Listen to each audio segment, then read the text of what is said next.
siendo que la teología fundamental es una ciencia de frontera o una ciencia puente, ¿no? Una parte de la teología, realmente la que antecede a todas, y que hace un puente o que es frontera, digamos así, podemos dibujar así un circulito, ¿no? Frontera entre la teología dogmática o los contenidos de nuestra fe en realidad y, por ejemplo, la razón, ¿no?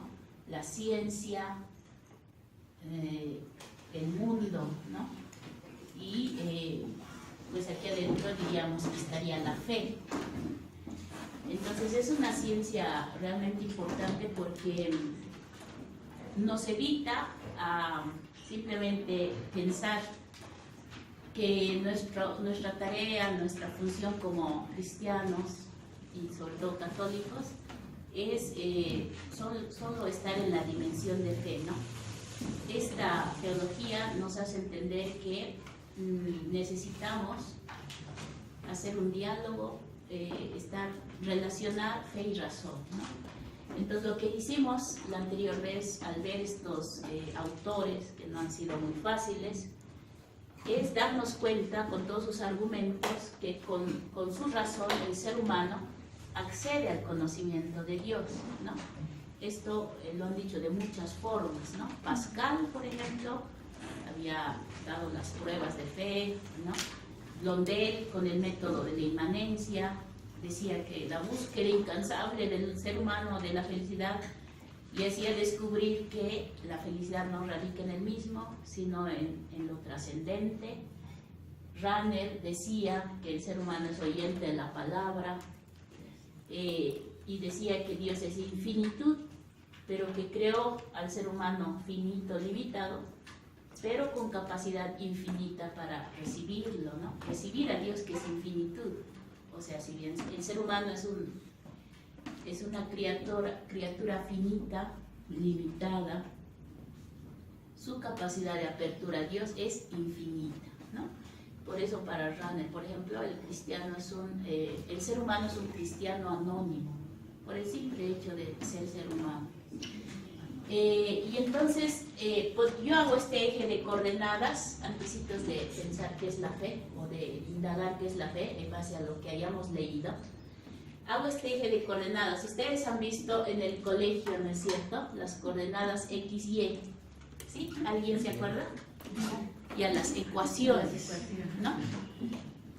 Y en las ecuaciones me permiten, una explicación de una ecuación me permite concretar a qué nos referimos que con la razón podemos percibir a Dios, saber que existe un trascendente, ¿no? Pero que el paso, diríamos, directamente al conocimiento de Dios, a saber las cosas de Dios, lo damos en la fe, ¿no? Entonces, por ejemplo, en una ecuación hay X, y cuando X, Y es infinito, este es el símbolo de infinito, ¿no? Cuando X es infinito y Y es infinito, la figura en un eje de coordenadas, por ejemplo, una parábola, sería así, ¿no?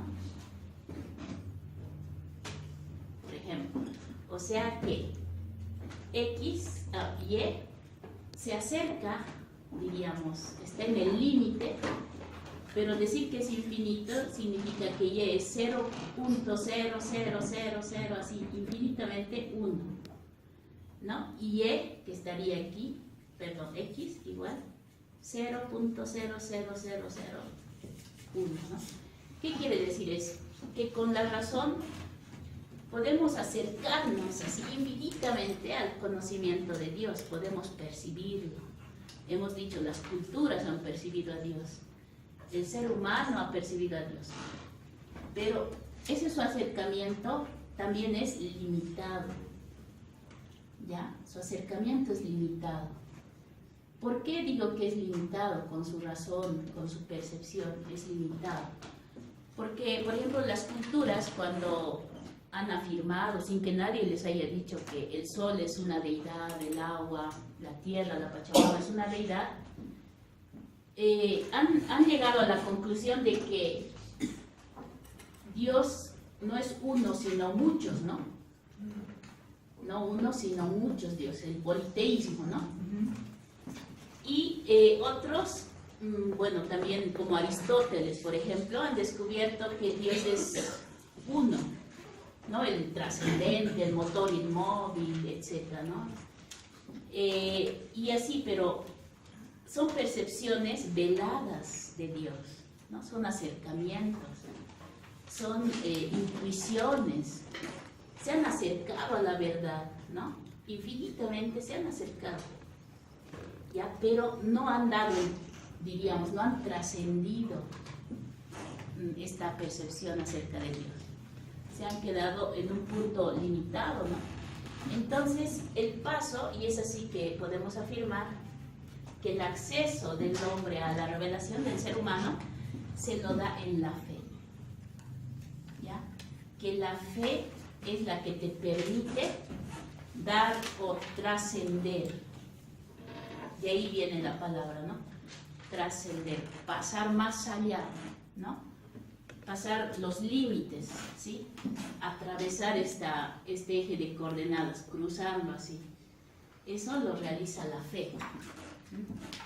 Y entonces habrá que preguntarse qué es la fe, ¿no? Y entonces las lecturas que han ido viendo nos demuestran que a lo largo de la historia, por ejemplo, en la Sagrada Escritura, Antiguo Testamento, Nuevo Testamento, en la patrística y etcétera, ¿no? Hasta nuestros días, hay una definición de lo que es fe, ¿no? Entonces, ¿qué sería fe, por ejemplo, en la Sagrada Escritura? ¿Quién ha leído? ¿Quién se acuerda? ¿Ah? ¿Cuáles son las definiciones del concepto de fe o las definiciones de fe en la Sagrada Escritura? Por ejemplo, en el Antiguo Testamento. ¿Ah? ¿Qué es fe en el Antiguo Testamento? ¿Qué es fe en el Nuevo Testamento? ¿Qué es fe en la tradición? ¿No? ¿Qué es fe en, diríamos, para los monacos, el monaquismo? ¿Qué es fe en el Vaticano I? ¿Qué es fe en el Vaticano II? ¿Qué es fe? ¿Alguien se acuerda de lo que ha leído en el Antiguo Testamento? ¿Qué sería? Es una... Buenas noches. Estoy un poco nerviosito de esto. En el Antiguo y Nuevo Testamento es una adhesión total del hombre a la palabra salvífica de Dios, ¿no? En los dos, las conclusiones, digamos, no he sacado de cada uno, yo he tratado de eso. En el Concilio Vaticano I es la sumisión del entendimiento y la voluntad, ¿sí, no? En el Concilio Vaticano II, cuando Dios revela su obediencia hacia la fe, ¿sí, no? Eso yo he podido entender de esas dos cositas que has planteado. Y en sus palabras, pero ¿cómo diría? He podido reconocer que en el Antiguo Testamento es un poco más que Dios está arriba, ¿no? En este Nuevo Testamento nos hace un encuentro de Dios, de ese Jesús, de su Hijo, que es un espacio para poder ir hacia Dios. O sea, nos presenta su cuerpo y vida, no de ese Dios, ¿no? Pero en el Antiguo Testamento nos muestra como que estuviera lejos, ahí arriba, y está ahí, y hay que adorarlo, hay que venerarlo, ¿no? Y que también se revela, ¿no? por medio de la historia, por ejemplo, ¿no? Eso he podido entender. ¿Ya alguien más tendría un concepto de lo que es fe en el Antiguo Testamento, Nuevo Testamento? ¿Ah?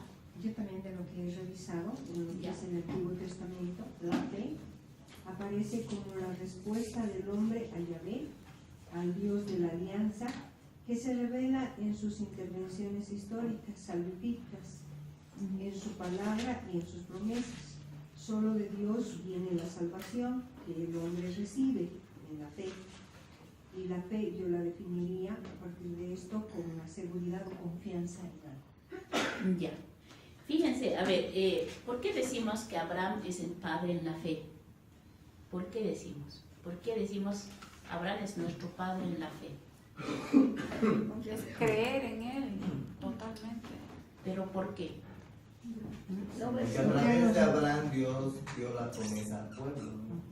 Y en el Antiguo Testamento la fe se basa en eso, en la promesa de Dios al pueblo.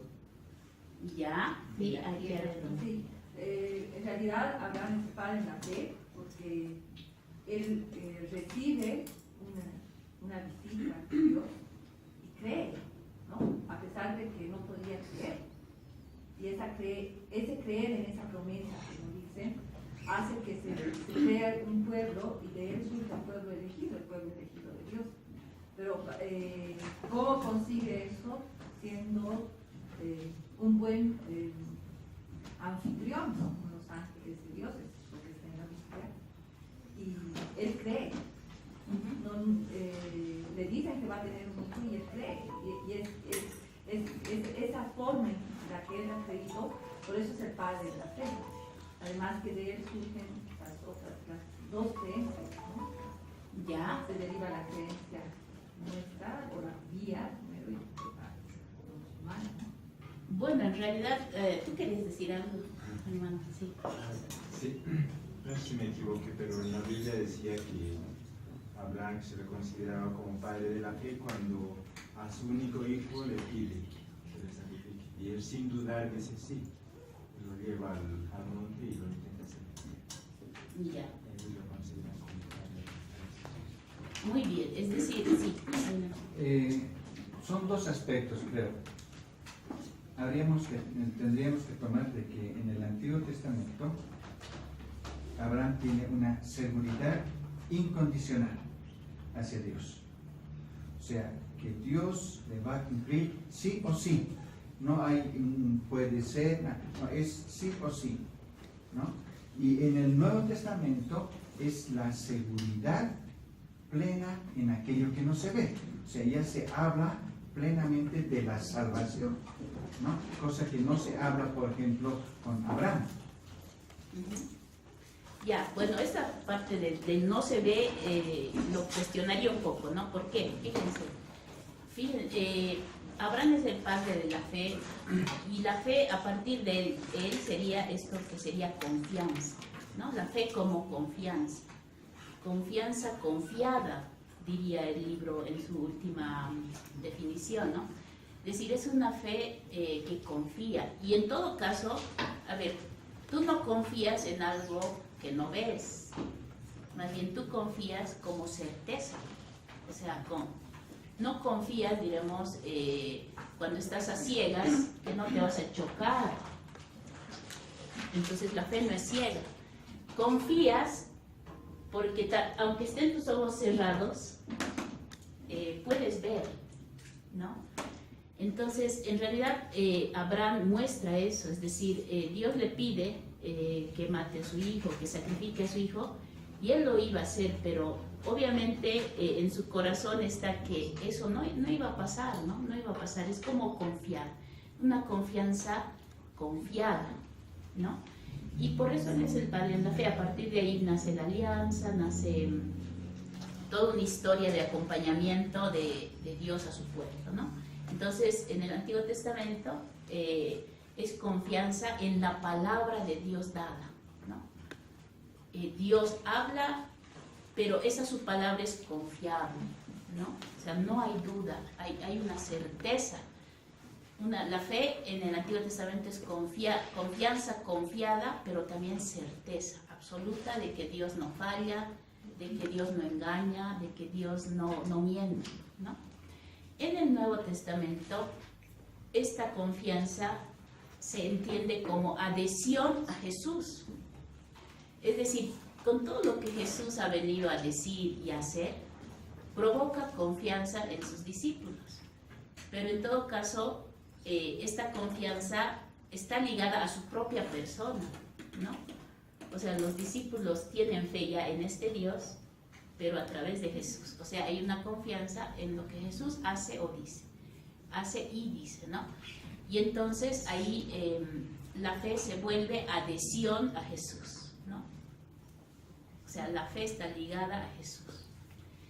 Y entonces, diríamos, en todo lo que sabía la Sagrada Escritura, en realidad la fe es confianza, confiada, certeza, ¿no? Adhesión, ¿sí? Certeza, adhesión a la persona de Jesucristo, ¿sí? Y entonces, ahí la fe, pues, por otro lado, por ejemplo, en la tradición o en todo lo que es la historia, hasta Vaticano I, la fe va desarrollándose así como, por ejemplo, para los mónacos, ¿no? Los mónacos era como un desligarse de las cuestiones físicas, materiales, ¿no? Para los monjes, tener fe era como valorar más lo espiritual en detrimento un poco de lo material, ¿no? Ahí hay una influencia del dualismo filosófico, ¿no? Ustedes conocen, o tal vez han oído hablar que los filósofos, el gnosticismo, que es también parte de la filosofía, propone un dualismo donde lo espiritual es superior a lo material, a la materia. De esto se nutren los monjes, y entonces para ellos retirarse del mundo, ¿no? Retirarse del mundo, por ejemplo, vivir sobre los árboles, en cuevas, sacrificar su cuerpo, porque así su espíritu crecería. Diríamos, su fe es una fe un poco dualista. Y este dualismo ha influido mucho en nuestra teología, en el cristianismo mismo, el dualismo. No olviden que hasta ahora vivimos, o ¿cómo se dice? Seguimos en esa línea, ¿no? Y esto salta a la luz cuando damos nosotros, por ejemplo, formación laical, ¿no? Los laicos y los consagrados, decimos, ¿no? ¿Quiénes son los consagrados? Los sacerdotes, los obispos, las religiosas. ¿Por qué? Porque son como que una casta especial, nosotros otra casta especial, ¿no? Otra casta, un poquito de menor valor, digamos. Porque el laico viene de laos, pueblo, mundo, los mundanos éramos nosotros, o somos. En cambio ellos son los consagrados, los espirituales, ¿no? Los que han hecho renuncia de su cuerpo, no casarse, vivir una vida de celibato, de consagración física, ¿no? Entonces, ese dualismo todavía está presente en nuestra realidad, hasta nuestros días, ¿no? Y la fe, por ejemplo, parece que, y nosotros incluso alimentamos ese concepto de fe, ¿no? Es que usted, padrecito o madrecita, su fe es más profunda, ¿no? Está más ligado a Dios. Yo no, yo soy un pobre pecador, mundano, ¿ya? Cometo errores. O sea, nosotros mismos nos evaluamos, ¿no? Y ponemos en un altar a veces a las personas consagradas, ¿no? Pero esto es fruto de un cierto dualismo, ¿no? Donde digamos, minusvalora el cuerpo, ¿no? Y se valora mucho lo espiritual. Pero en la modernidad, en el modernismo, por ejemplo, esto entra en crisis, ¿no? Porque el modernismo pues cuestiona esta mirada dualista, ¿no? Y dice, no, el ser humano tiene que ser cuerpo y espíritu el centro de todo, ¿no? Él es capaz de descubrir todo con su razón, etc. Eso ya lo hemos ido viendo, ¿no? Y entonces el Vaticano I, que en realidad va junto al modernismo, lo que decía Cachi, ¿no? Propone la fe como que el ser humano, si tiene fe, tiene que someter su razón.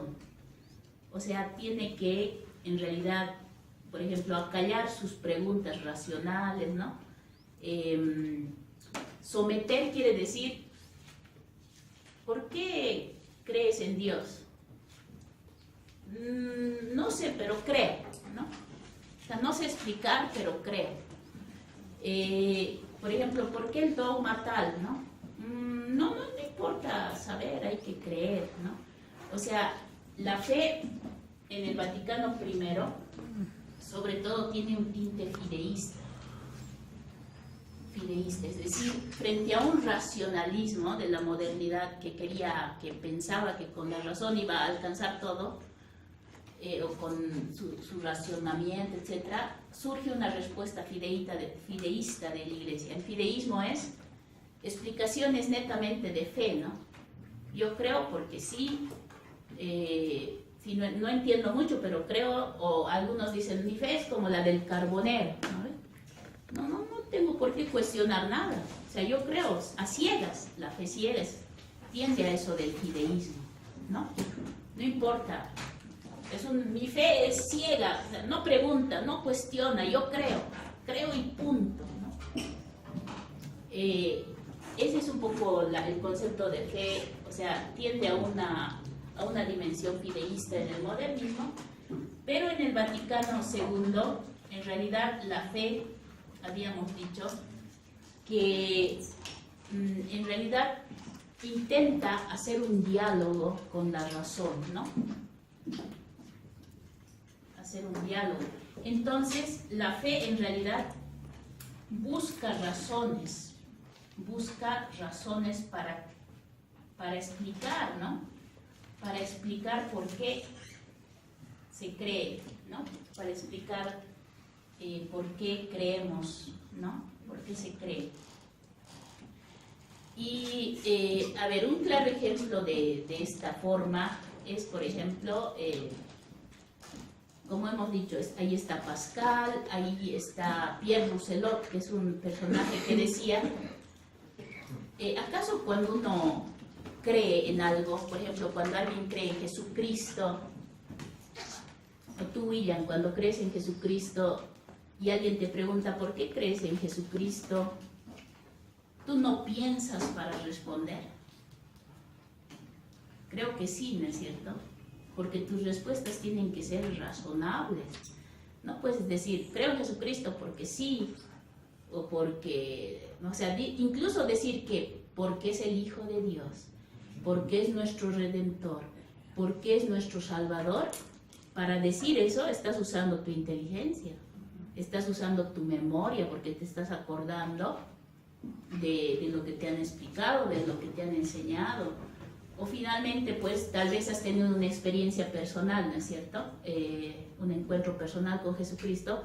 Para explicar ese encuentro también usas tu razón, porque para coordinar, por ejemplo, oraciones, ideas, tienes que usar tu lógica, ¿verdad? Y eso viene no de la fe, del raciocinio viene, ¿no? Entonces, esto es importante también saber, que el Vaticano II ya une fe y razón, ¿no? Y entonces, esto es bien importante saber, o sea, una fe que no da razones es fideísmo, ¿ya? Pero una fe que sabe dar razones ha podido unir fe y razón. Y unir fe y razón quiere decir que la fe está llamada a dar sus razones del por qué creemos, ¿ya? Y en todo caso, de ahí que el Vaticano II entienda la fe como los ojos de la razón, ¿sí? Los ojos de la razón. A ver, ¿a qué me refiero? Por ejemplo, con mi razón intuyo que, por ejemplo, aquí el hecho de que ustedes estén presentes, por ejemplo, con mi razón puedo decir, hay interés en el tema, ¿no? Uy, hay gente interesada, quiere formarse, realmente están dando de su tiempo. Con mi razón puedo meditar esas cosas, pero con mi fe puedo decir, estas personas han sido atraídos por el Espíritu, ¿no? Y este Espíritu está llamándolos a que sientan esta apertura de quererse formar para dar razones de su fe. O sea, mis dos percepciones están correctas, ¿no? Una es una percepción racional, la otra es una percepción desde la fe netamente, atraídas por el Espíritu, movidas por el Espíritu, ¿verdad? se dan cuenta que el discurso no es el mismo, pero están relacionados, ¿sí? Entonces, por ejemplo, a ver, también decir que la fe da ojos a la razón es como cuando uno ve sin lentes, por ejemplo, y tiene problemas de astigmatismo, de miopía, y miras aquel cuadro, ¿no? Y dices, qué interesante ese cuadro, así, pero te cuesta mirar, ¿no? ¿Cómo es así? Pero si te pones los lentes, eso mismo que has mirado, lo miras mejor. Lo miras tal como es, con claridad, con nitidez. Entonces, por eso la fe, en vez de ser algo ciego, da ojos a la razón, ¿verdad? Aquello que tal vez con tu razón no logras comprender, con la fe lo haces. Y seguramente, y aquí vamos a entrar en una dinámica, ¿no? Antes del refrigerio, y les voy a pedir con mucha seriedad, y además porque este es uno de los temas, según yo, más importantes de la teología incluso, es cuando uno ha tenido pues esta certeza de la fe. Y yo les diré, a veces es muy normal en todo el proceso de la historia de cada uno. A veces no. A veces vivimos, ¿no es cierto?, la noche oscura de la fe, como dice, ¿cómo se llama? San Juan de la Cruz, ¿no? O sea, a veces, y esto es la paradoja de la fe también, a veces en los momentos de más crisis, cuando dudamos, cuando pensamos que estamos más lejos de Dios, paradójicamente es cuando más cerca estamos, más percibimos a Dios, ¿no? Por eso San Juan de la Cruz le da tanta importancia a la noche oscura de la fe, porque dice, es el momento preciso de encuentro con Dios, ¿no? Entonces, para algunos tal vez es una cosa muy normal en toda su historia, ¿no? Yo siempre he percibido a Dios, ¿no? Nunca he tenido crisis ni dudas. Otros dirán, no, para mí ha habido un momento clave, totalmente misterioso, totalmente, incluso tal vez no pueda contarlo, ¿no? De este mi encuentro con Dios, seguro que lo tiene, ¿no? Otros dirán, para mí son momentos de encuentro, ¿no? Donde me parece que estoy en Dios, pero hay momentos de oscuridad, de duda, pero otros momentos donde lo vuelvo a encontrar, es un reencuentro, y así, ¿no? Como momentos del camino del pueblo de Israel también por el desierto, ¿no? Donde ha habido tentaciones, ha habido dificultades, ha habido dudas, ¿no? Entonces, y este ejercicio es bueno hacerlo, ¿no? Algunas comunidades, movimientos lo hacen, ¿no? Cuando uno dice, a ver, ven a dar tu testimonio de fe, ¿no? ¿Cómo tú dices que tienes fe? Al menos si es una fe pensada, madura, meditada en tu propia historia, ¿no? Y no crean que solamente es un ejercicio necesario nuestro que lo hacemos. ¿Por qué los apóstoles han escrito la historia de Jesús, por ejemplo? La historia de Jesús no ha sido escrita mientras él estaba viviendo, así un historiador, ¿no? Que se iba notando, ahora está multiplicando los panes, ¿no? Así, no, ahora está haciendo el milagro de, no sé, está hablando con las samaritanas, y anotaré. No, así no se escribieron los evangelios. ¿Quién sabe cómo se escribieron los evangelios? Esto sirve para ilustrar la dinámica que quiero hacer y también para enterarnos por qué se escribió la historia de Jesucristo.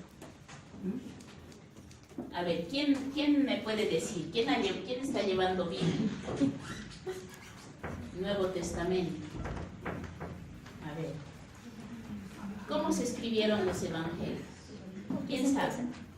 Porque se estaban muriendo las personas que lo conocieron en persona.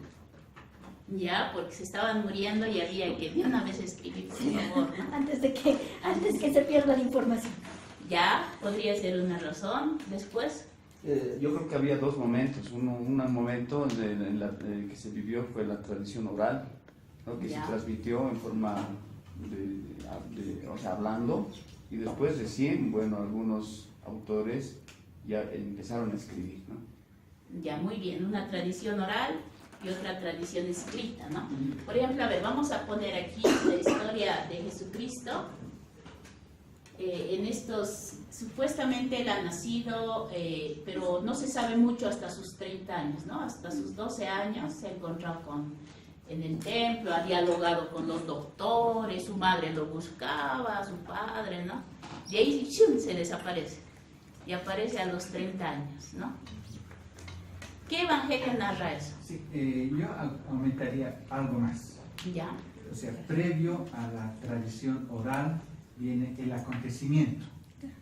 Entonces, viene el acontecimiento, la tradición oral y después recién la tradición escrita. Claro, por eso les digo, y aquí está Jesús, ¿no? Ese es el acontecimiento. La encarnación, ¿no? La encarnación, o sea, está María, que recibe el anuncio del ángel y bueno, está encinta y da luz, ¿no? Hasta sus 12 años, más o menos, ni siquiera se sabe mucho, pero por lo menos que Jesús estaba en el templo, dialogaba con una sabiduría interesante, importante, ¿no? De ahí se pierde y comienza su misión a sus 30 años. ¿Quién es el que comienza? ¿Qué evangelio comienza cuando Jesús comienza su misión? ¿Qué evangelio? Marcos, muy bien, aquí está. Históricamente Marcos es el evangelio más antiguo, ¿no? Eso quienes están llevando Biblia lo saben. Por eso es el más corto, por eso comienza solamente cuando Jesús se está bautizando con Juan Bautista, ¿no? El cielo se abre, una voz dice, este es mi hijo amado, escúchenlo. Y en ese momento el Espíritu lo envía a Jesús al desierto, ¿no? Marcos, el más antiguo. Luego viene, por ejemplo, y así, ¿no? Bueno, Lucas es el que empieza con la encarnación, con la anunciación. Ya, a este ladito voy a recorrer porque me hace falta ambos espacios. Entonces, si se dan cuenta, de aquí comienza Marcos, pero ¿quién narra el momento de la encarnación? Lucas y Mateo. Ya, Mateo.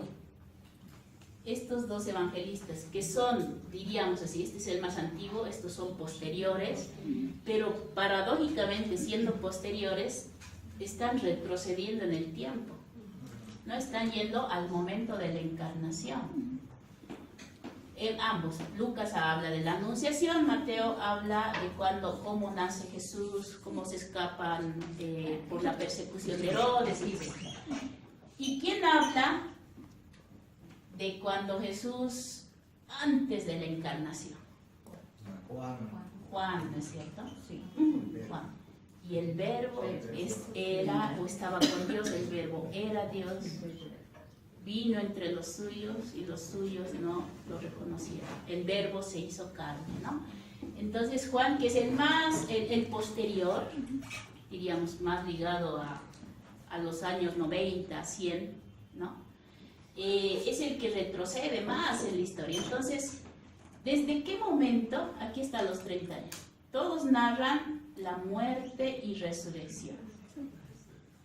En realidad, es a la luz de la resurrección, que empieza una tradición oral y posteriormente esta que es la tradición escrita, ¿no? Entonces fíjense, ¿qué ha pasado? Solo en la resurrección y además porque Jesús mismo resucitado se presenta a sus discípulos y Él mismo les abre los ojos, porque aunque lo miraban, no se ubicaban que era Él les abre los ojos de la fe, es que ellos empiezan recién a decir, había sido el Hijo de Dios, ¿no? Había sido el Salvador, ¿no? Hasta aquí, esa percepción no es clara. Entonces, por eso, cuando se dan cuenta, comienza una tradición oral y luego escrita y van haciendo una retrospección de la historia de Jesús. Y es lo mismo que nos pasa a nosotros, ¿no? Cuando uno dice, a ver, por ejemplo, en mi caso, ¿no? ¿Por qué yo estudié teología? O sea, ¿y en qué momento me ha nacido este deseo, ¿no? De estudiar teología? ¿Qué ha pasado? Entonces me pongo a pensar y recapitular mi historia, ¿no? Y a pensar, ¿qué ha sucedido, no? Entonces lo mismo seguramente ustedes, y es un ¿cómo se dice? Un ejercicio muy bonito, intentar recapitular la historia de uno y preguntarse en qué momento mi fe realmente se ha vuelto una fe confiada, una fe que me permite mirar más allá, y no así una fe fideísta, voluble, dudosa, ¿no?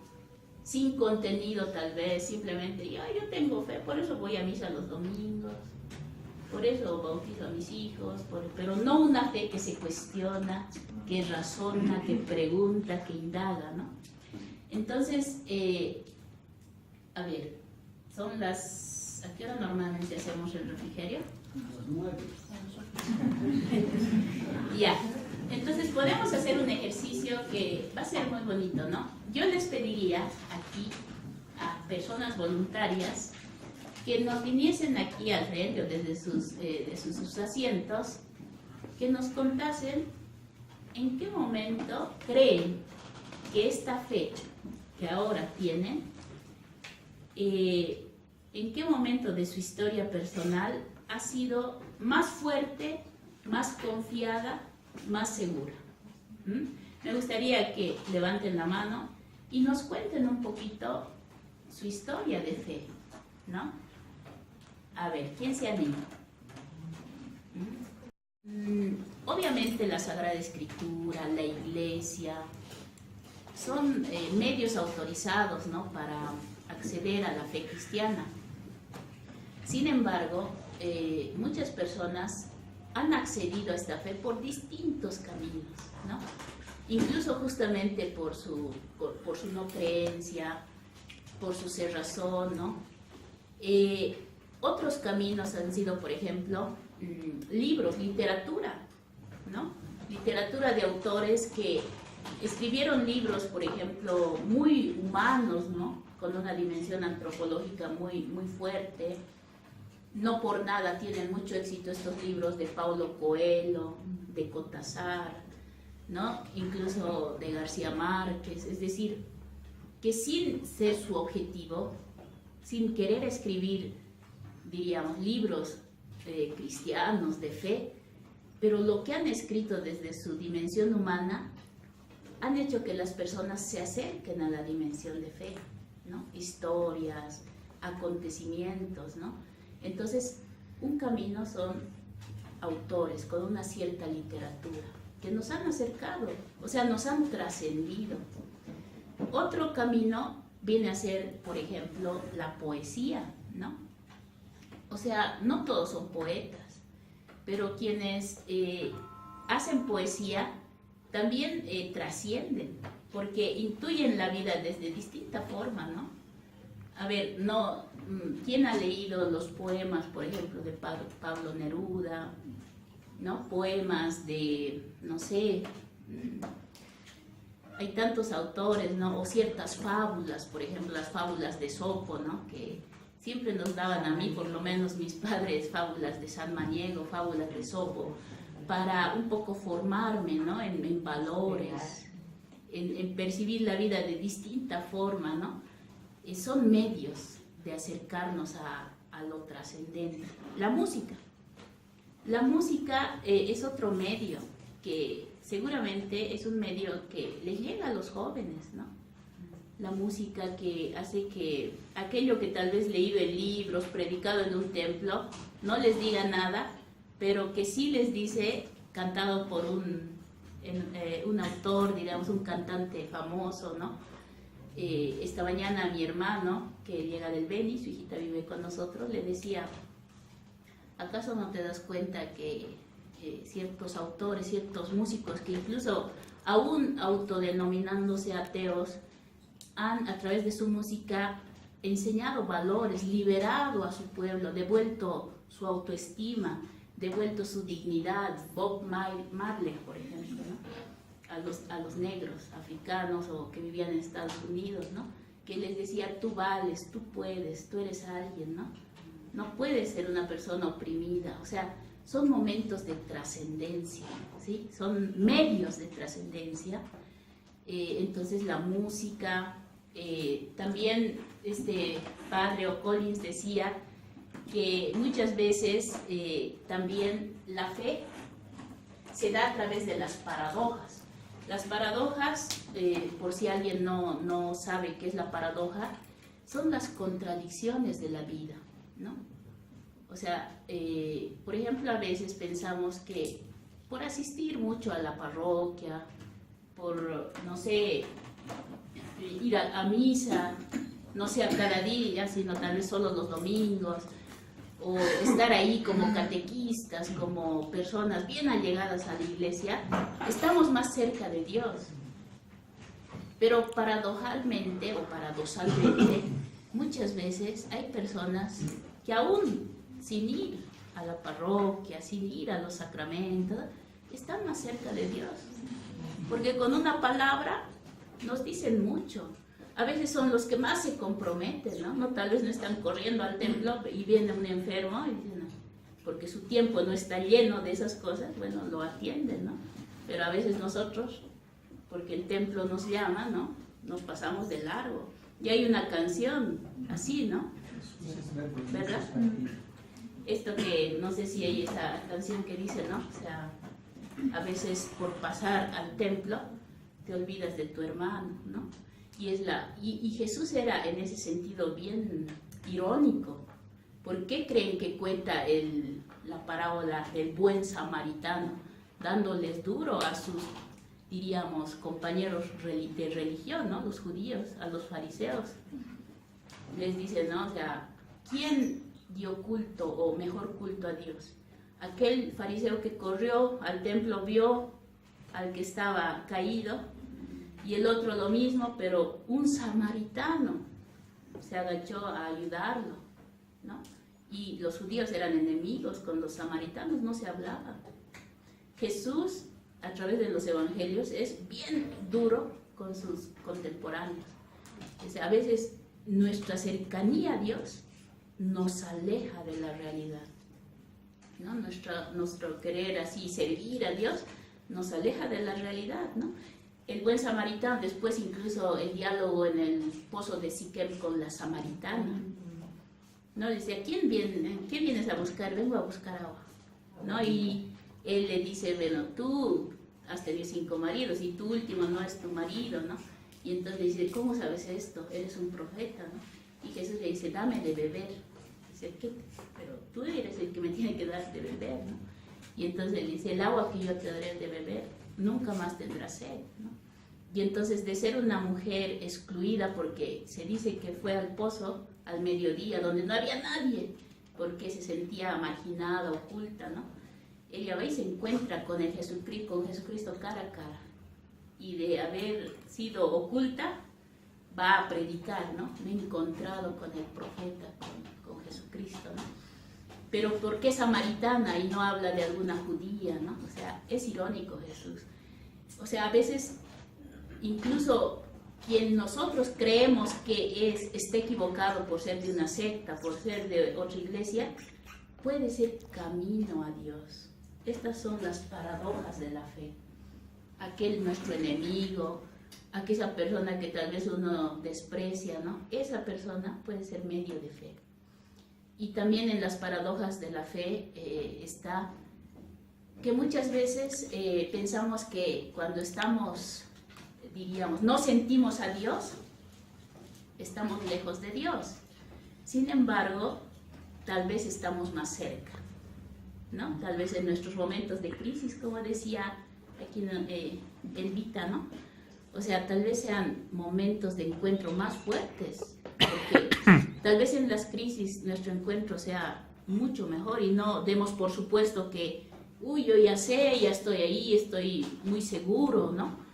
Y esto se los digo, por ejemplo, con San Juan de la Cruz, la noche oscura de la fe, como él dice, o finalmente estas paradojas se entienden bien cuando pensamos que cuando tenemos a Dios, Él nos tiene que dar una respuesta positiva. La hermanita decía, yo me hubiese quedado paralítica, pero le he pedido a Dios que me sane. Y mi pregunta es, ¿esa fe que usted tiene ¿sería la misma si usted se hubiese quedado paralítica?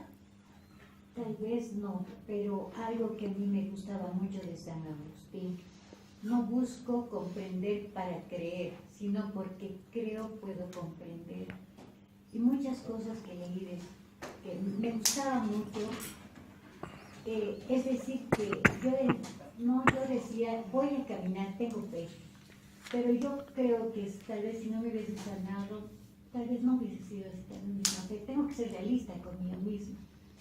Pero yo sé que mi Dios, mi Padre, verdaderamente me ha curado para que yo haga algo por Él, para que siga su camino.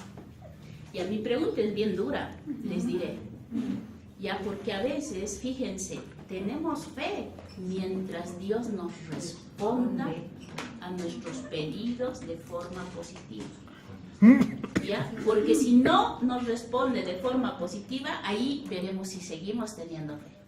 Porque es la historia de mucha gente que frente a situaciones límite de dolor, de sufrimiento, de muerte, de enfermedad, cuando le han rogado a Dios por algo y Dios no les ha hecho ese favor, ya no creen, ya no creemos.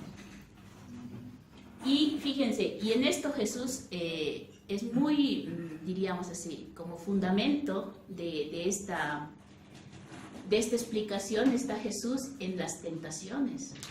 Porque fíjense, cuando hay 3 tentaciones, ¿no es cierto? El tentador le dice, si eres el Hijo de Dios, convierte las piedras en pan, y él dice, no solo de pan vivir el hombre.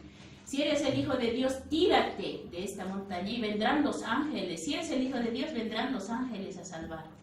Y Jesús, aquí está la clave de lo que les digo, dice, no tentarás al Señor tu Dios. Entonces, ¿qué quiere decir esta explicación? Jesús estaría diciendo, yo no puedo provocar situaciones en mi vida para probar si Dios me va a ayudar o no. ¿Me entienden? Porque si no, la fe sería un toma y daca.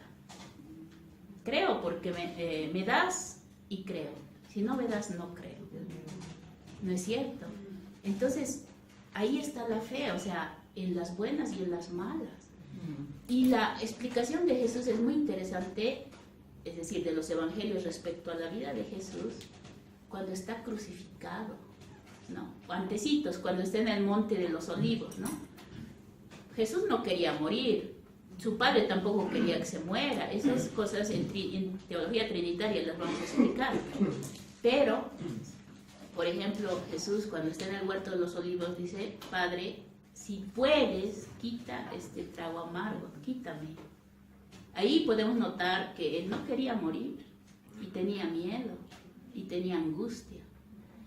Y al final dice, pero que no se haga mi voluntad sino la tuya. En la cruz, ¿qué fe es esa de Jesús? ¿Qué Dios es ese que permite su muerte? ¿Qué tipo de Dios es? ¿No? ¿Qué cara de Dios nos surge de un Dios realmente malvado que permite la muerte de su Hijo? ¿Cómo habrá que entender a este Dios? Y tal vez habría que entender que la fe conlleva incluso, diríamos, nuestro sufrimiento, ¿no? El sufrimiento, que también es un camino para ver hasta dónde llega nuestra fe, ¿no es cierto? Que no quiere decir, y esto también es bien importante, ahí entra el raciocinio, ¿no? La razón. No quiere decir que los caminos de Dios sean el sufrimiento, ¿no? Que haya que sufrir para probar nuestra fe, no, sino que en realidad, o sea, la fe, si es real, pues será capaz de pasar todas las pruebas, ¿no? Y ahí no, diríamos, no podemos excluir que también le reclamemos a Dios, como Job, ¿no es cierto? Job le reclama a Dios. Le dice, yo he cumplido, soy una persona honesta, he ganado con dignidad mi trabajo, ¿y por qué me estás mandando enfermedades? ¿Por qué me quitas a mi hijo, mis ganados y todo, no? Y entonces Job le reclama a Dios, ¿no? Entonces, ¿qué pasa? ¿Cuál es la respuesta respecto de Job y sus preguntas? Que en realidad no es Dios que provoca el sufrimiento, no lo es, porque en realidad lo que estaba pasando ahí arriba era una apuesta, ¿no es cierto?, entre Dios y el tentador o el diablo, ¿no? Y le estaba probando en realidad a Job hasta dónde llega su fe, ¿no? Y en el fondo, en realidad es pensar que Dios te manda el sufrimiento, estás desfigurando a Dios, porque el sufrimiento es parte de la naturaleza humana. Entonces, ¿qué quiero decir con esto? Que la fe también tiene que incluir las paradojas, es decir, las contradicciones humanas, nuestros sufrimientos, nuestras dudas, también aceptar a la gente que según nosotros está lejos de Dios, puede estar más cerca que nosotros. ¿Quiénes somos para juzgar? ¿Quiénes nos creemos para juzgar? Que yo estoy con Dios y Él no. ¿Se dan cuenta? Y también cómo podemos pensar que cuando nos sentimos lejos de Dios o dudamos o no tenemos, diremos, estamos en una crisis, estamos lejos de Dios. Y aquí les cuento una, ¿cómo se dice? Una parábola, le podemos llamar una narración, ¿no? Las huellas. Lo hayan leído, ¿no? Esta persona le reclama a Dios, ya ha fallecido, y él mira a sí mismo sus huellas y dice, estoy mirando mi vida y estoy viendo que en el momento de más sufrimiento veo solamente un par de huellas. Y le reclama a Dios y le dice, ¿dónde estabas mientras yo estaba sufriendo? ¿Por qué me habías abandonado? ¿Y qué le responde Dios? Te tenía en mis brazos. O sea, fíjense, esa es la paradoja. Esa es la paradoja de la fe. Entonces, por eso yo les digo a los jóvenes cuando estoy en la universidad, les digo, no creamos que tener fe es sinónimo de que, uy, me va a resolver todos los problemas. Descartemos eso, porque clarito, la cruz de Jesús. ¿No? Ahí está clarito, que Él murió, Jesús murió, o sea, lo mataron. Si el Padre hubiese pensado, o Jesús hubiese pensado, si tengo fe, pues mi Padre me va a salvar de esta cruz, de este sufrimiento, y si no me va a salvar voy a perder la fe, ¿qué sentido tendría la cruz? ¿Qué sentido tendría? No tendría ningún sentido, se vaciaría de sentido. En cambio, el permanecer Jesús en la cruz y haber dicho, no me quitan la vida, yo la doy, significa que esa fe trasciende incluso la muerte, el sufrimiento y cualquier situación injusta, porque la cruz es el resultado de una situación injusta, ¿no? Entonces, las paradojas de la fe, ¿sí? Entonces, no creamos que tener fe implica que Dios nos va siempre a responder positivamente. Sería un error fatal, ¿no? Es como si yo dijera, a veces se me ha salido, después he meditado, he razonado, ¿no? Mi mamá me decía, no andes pues tan tarde, hija, ¿no? A la 1 de la mañana te estás viniendo, es que mami, tengo que dar charlas, ¿no? Pero te puede pasar algo, ¿no? Es que, pero si estoy yendo a dar charlas, no me va a pasar nada, estoy hablando de Dios. Pero el razonado decir, ¿quién soy yo? O sea, viene alguien y me puede dar ¿no? Me puede dar o sea, con vaso y listo, me mató. O sea, no puedo provocar yo una situación para probar mi fe en Dios. O sea, eso es terrible. Y a veces nos nace, no, es que yo estoy con Dios, no pasa nada.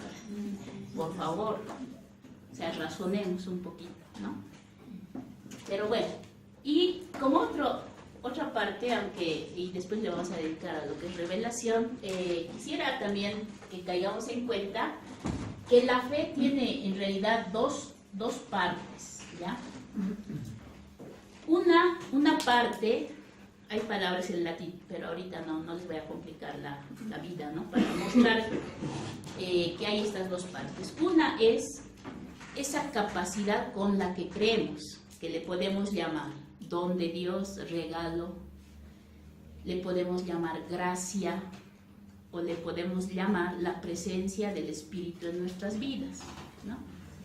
Entonces, es esa capacidad con la que creemos, ¿sí? Que ahorita compartimos seguramente todos.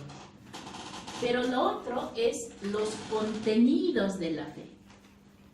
O sea, no solamente es la capacidad con la que creemos, sino también en qué creemos o en quién creemos. ¿Sí? Cuando, por ejemplo, damos nuestro testimonio de fe, pensamos en este Dios que nos ayuda, que nos salva, que nos... etc. Pero ya cuando uno, por ejemplo, va a hablar de la fe a otras personas, en tanto formarlas, por ejemplo, tenemos que tener contenidos, ¿no? Porque estas experiencias son muy personales. Yo le puedo hablar a ella de eso, pero me va a decir, qué interesante, qué lindo, pero no le ha pasado a esa persona, ¿no? O sea, solo le puedo narrar, pero esa persona no tiene la misma experiencia, ¿no? Me va a decir, interesante, pero a mí no me pasó. Tal vez me pasó incluso lo contrario, qué sé yo, ¿no? Entonces, en realidad la fe que profesamos tiene contenidos, ¿no? Y los contenidos nos vienen sobre todo, como cristianos católicos que somos, de la Sagrada Escritura, ¿no?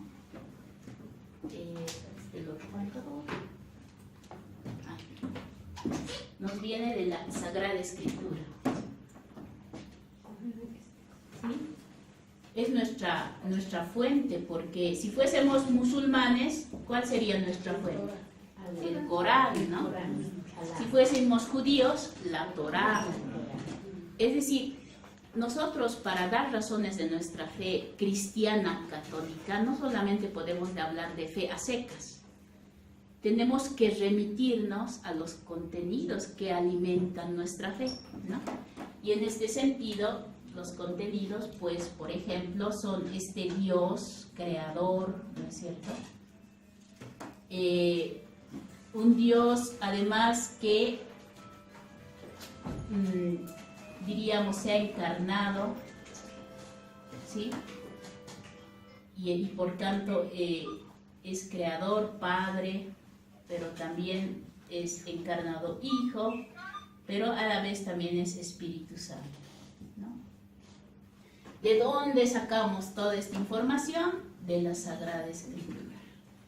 Por tanto, por eso, si queremos ser personas de fe, que damos razones de nuestra fe, tenemos que saber que nuestra fe tiene contenidos. Nuestra fe no es una fe en un Dios a secas, abstracto, cualquier Dios, ¿no? No, es en el Dios de Jesucristo, el Dios que ha creado el cielo y la tierra, el Dios que a través de Jesús sabemos que es Padre, este Dios que a través de Jesús sabemos que también es Espíritu, ¿no? Y además, un Dios que, diríamos, ha formado, que es comunidad y que ha formado una comunidad, ¿no? Los testigos, los discípulos, los apóstoles, los testigos de primera mano de Jesús, que han visto, han oído, han tocado al Verbo de gracia, y eso nos vienen a testimoniar, a transmitir de generación en generación y de continente a continente, ¿no?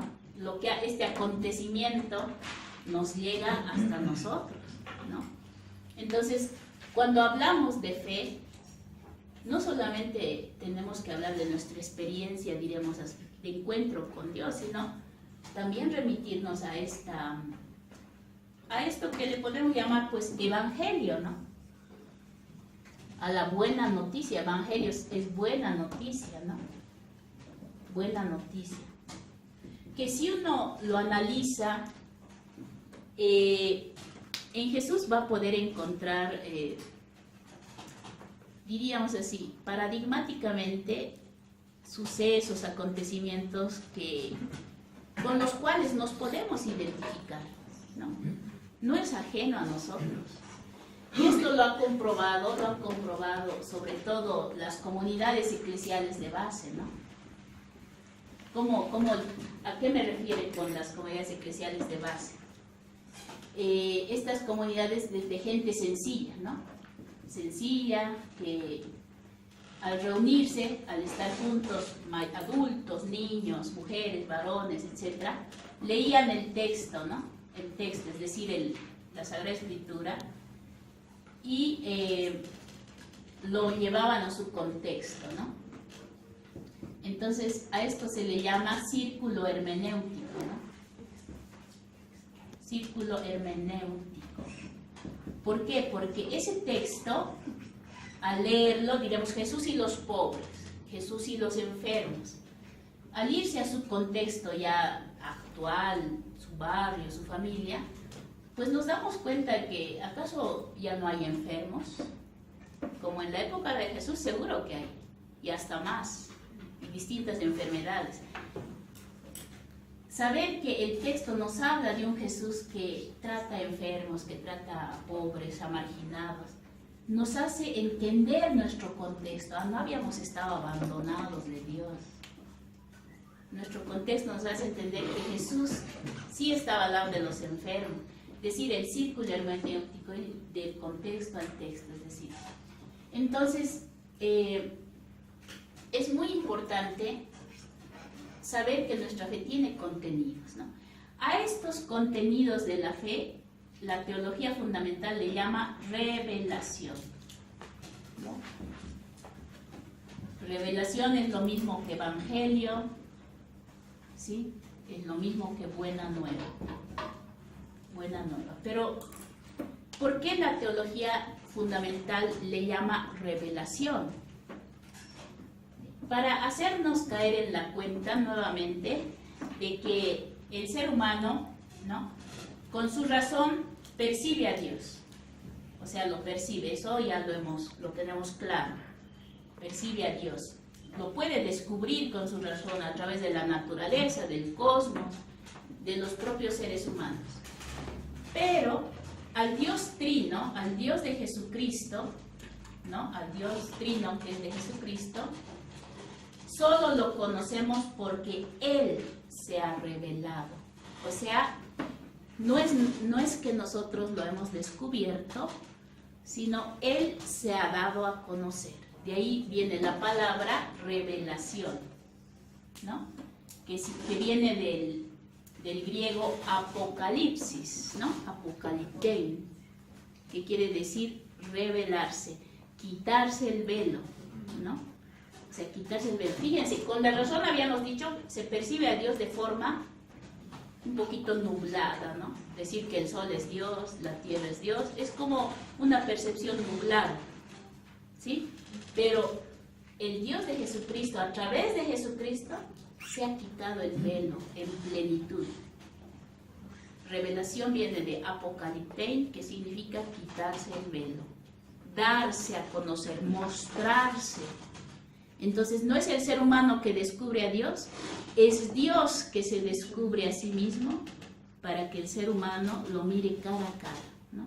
Lo descubra. ¿Y a través de quién? A través de Jesucristo. Entonces, también en el libro, si lo han ojeado por lo menos o mirado en sus celulares, en lo que hayan abierto los PDFs, también hay todo un proceso, ¿no? ¿Cómo se entiende revelación en el Antiguo Testamento, en el Nuevo Testamento, en la patrística, en la modernidad, Concilio Vaticano I, Concilio Vaticano II, ¿no? Pero en el fondo es eso, es ese Dios que se da a conocer a sí mismo, que le viene al encuentro del ser humano, no el ser humano que lo descubre, porque jamás el ser humano en la historia ha descubierto que Dios es trino. Solo lo sabemos porque así Jesús nos lo ha revelado. Él es el revelador del Padre. Él nos muestra quién es Dios. Dios es Padre. ¿Quién es Él? Es el Hijo. ¿Quién es el Espíritu Santo? ¿No? Entonces es una autorrevelación de parte de Dios. ¿No? Entonces por eso el tema revelación es también central para la teología fundamental, ¿no? Como les digo, la teología fundamental, al ser ciencia de frontera, estaría al centro la revelación, que es el contenido de la fe, el contenido que dialoga con la razón, con el mundo, con la ciencia, ¿no? Y bueno, entonces en realidad, como les digo, la novedad de la teología fundamental, es decir, no es el hombre que descubre a Dios, es Dios que se autorrevela, que da a conocer, que Él mismo se quite el velo, ¿no? Y a través de Jesús, pues se nos muestra como Padre, como Espíritu, ¿no? Bien, entonces, ¿hasta ahí alguna pregunta? ¿Cómo se entiende la revelación en el Antiguo Testamento? ¿Como doctrina? En el Antiguo Testamento no. Ah, no, claro. ¿Cómo? Como palabra de Dios. Como palabra de Dios. ¿Sí? En el Antiguo Testamento la revelación se la entiende como palabra de Dios. Fíjense, al crear, ¿no? Dios dijo, todo se hizo, ¿verdad? Y Dios vio que todo era bueno. Gracias, ya que sí. Ya está. No se nota. Ya, palabra de Dios.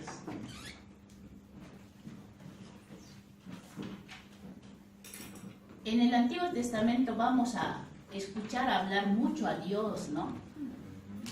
¿Verdad? O sea, incluso el narrador, los que narran en el Antiguo Testamento dicen, Dios creó a través de su palabra, ¿no? Dios dijo y todo se hizo, Dios vio que todo era bueno, ¿no? Entonces, en el Antiguo Testamento es palabra de Dios. En el Nuevo Testamento, ¿qué será? La revelación. Es esta palabra hecha carne, encarnada. Es decir, Jesucristo.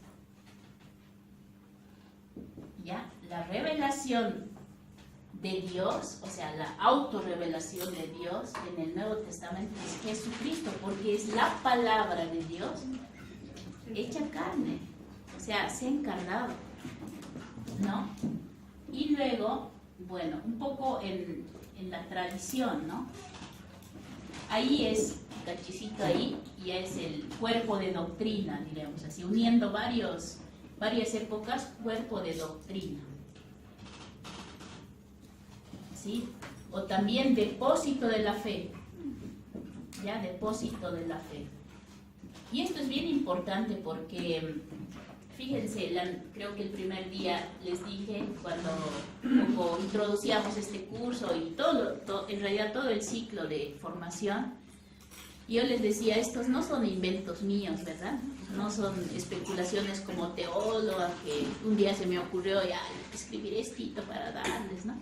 No, es algo que yo he recibido como un depósito, ¿no? En mis manos me han entregado un contenido que yo no puedo manipular, no puedo cambiar, ¿no? Y lo tengo que entregar en las manos de ustedes, para que a su vez ustedes no se lo guarden, ¿no ve? Al bolsillo, sino que también agarren y lo entreguen en sus grupos, en su familia, con sus amigos, ¿no? Por eso se llama cuerpo de doctrina o depósito de la fe. Esa es la idea, ¿no? Agarrar algo que te entregan y tal cual, porque tú no podemos manipular el evangelio, ¿no? No podemos manipular el núcleo de la fe. Imagínense que yo esté predicando a un Jesucristo que no tiene nada que ver con el Padre y con el Espíritu, ¿no? O que yo les esté hablando de un Jesucristo que solo es ser humano, pero no es Dios, por ejemplo. No, que eso lo vamos a ver en Cristología. ¿Ya? Jesús con una persona con dos naturalezas, la divina y la humana, pero que no son dos sujetos, sino uno solo. Por eso María es Theotokos, ¿sí? Es Madre de Dios. Es decir, es mucha información que todavía tenemos que dar, pero no es algo que yo me estoy inventando. Entonces en la tradición, por eso también la tradición es fuente de nuestra fe, Sagrada Escritura, tradición, ¿no? En el momento de Trento, es decir, en el Concilio de Trento, que es una respuesta al protestantismo, ¿no? La revelación, sobre todo, también sigue siendo cuerpo de doctrina, como diciéndoles a los protestantes, no podemos manipular, no podemos interpretar a nuestro antojo el Evangelio, ¿no? Pero, o sea, como respuesta justamente al protestantismo, Trento lo que hace es decir, la revelación es justamente Evangelio, ¿ya? Además, aun cuando muchos teólogos dicen que Trento fue como una lucha contra el protestantismo, en realidad haberle llamado a la revelación Evangelio es una búsqueda de un diálogo ecuménico, ¿no? Porque también los protestantes, su única fuente para la fe es el Evangelio. Ellos no creen en la tradición, no creen en el magisterio, ¿no? Sino solamente en la Sagrada Escritura y especialmente en el Evangelio. Entonces, a esta revelación en Trento se le llama Evangelio, ¿no? Luego está el Vaticano I, ¿no? Y dice el libro que Vaticano I le llamó revelación sobrenatural, ¿sí? Sobrenatural. ¿Por qué le habrá llamado revelación sobrenatural?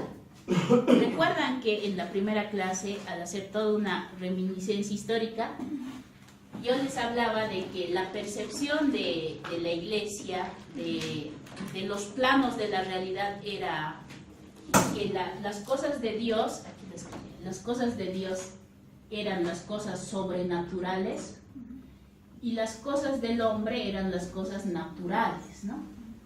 O sea, diríamos lo divino y lo humano.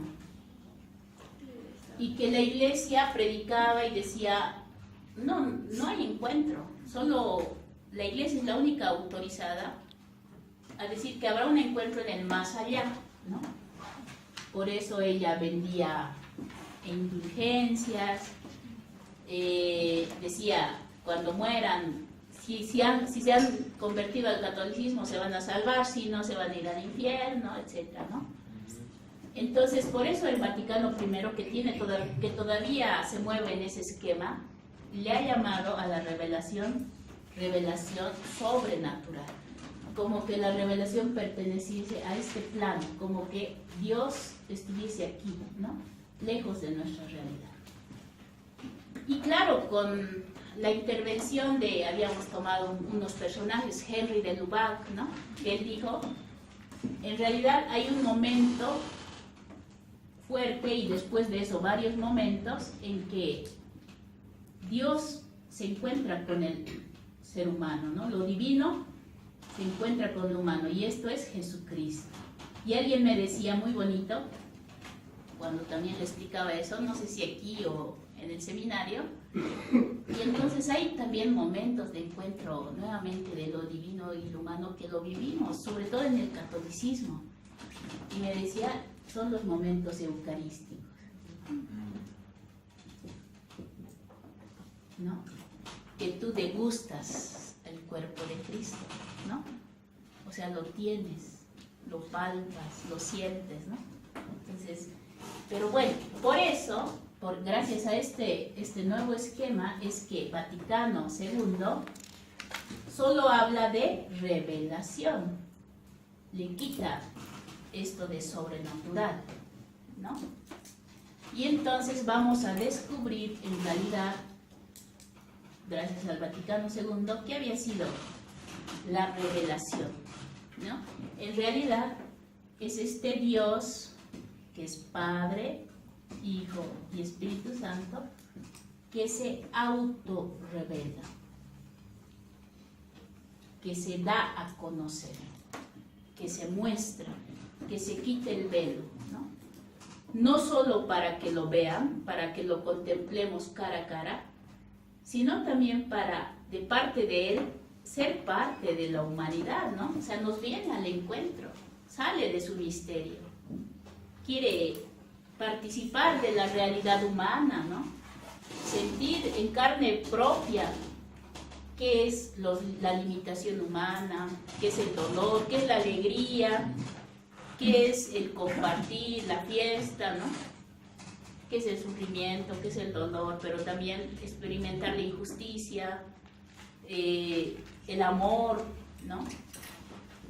Etcétera. Entonces, en el fondo, el Vaticano II lo que hace es volver a las fuentes que son la Sagrada Escritura. Fíjense, no es que ha descubierto la pólvora, pero vuelve a las fuentes y vuelve a retomar la figura de Jesucristo. Entonces, la próxima clase, además de leer la Divina Revelación, el documento del Concilio Vaticano II, me gustaría que respondamos a la pregunta, a esta pregunta.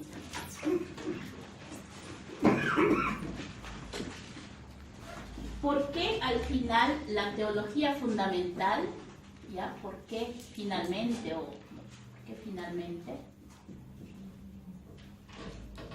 la teología fundamental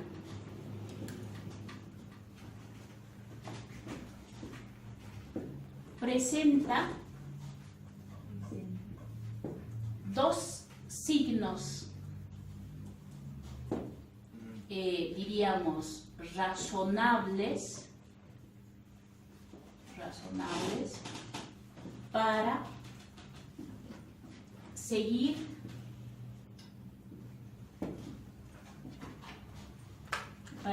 presentando